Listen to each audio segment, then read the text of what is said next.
வணக்கம் நண்பர்களே, இன்றைக்கி நான் உங்கள்கிட்ட ஒரு சேடான விஷயத்தை பகிர்ந்துக்க போகிறேன். அது என்னன்னு தெரிஞ்சுக்கணுன்னா இந்த வீடியோ ஃபுல்லாக பாருங்கள். நம்ம லக்கியோட ஃப்ரெண்டு பீகாக் பைக்ஸ் நேற்று நைட்டு இறந்துட்டு, நேற்று காலையிலேருந்து நைட்டு வரைக்குமே கரண்ட் இல்லை. நான் அப்புறம் லேட் நைட்டு தான் பார்த்தேன். உடனே எல்லா மீனையும் அப்புறம் பிடிச்சி வேறு ஒரு டேங்க்குக்கு மாற்றிட்டேன்.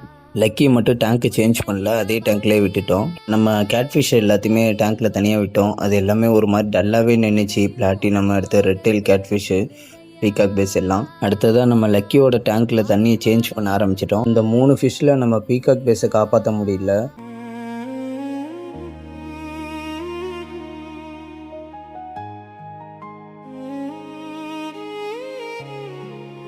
நானும் இதை எதிர்பார்க்கவே இல்லை, பீகாக் பேஸுக்கு இதேமாரி நடக்கும் அப்படின்ட்டு.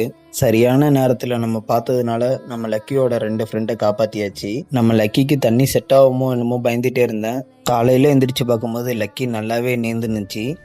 அதுக்கப்புறம் நம்ம பீகாக் பேஸை எங்கள் வீட்டு தோட்டத்திலே நான் புதைச்சிட்டேன். லக்கியோட ஃப்ரெண்டு பீகாக் பேஸ் ஆகிறதுக்கு காரணம் பார்த்திங்கன்னா, அதுக்கு ஃபுட்டு டைஜஷன் சரியாகல. அப்புறம் பார்த்திங்கன்னா பவர் கட்டு, அதனால ஏர் சர்க்குலேஷன் இல்லை. இதில் பெரிய வருத்தம் என்னன்னு பார்த்தீங்கன்னா, அடுத்த மாதம் நம்மளோட லக்கிக்கு பிறந்த நாள் வருது. அதோட ஃப்ரெண்டு கூட இல்லாமல் போயிட்டு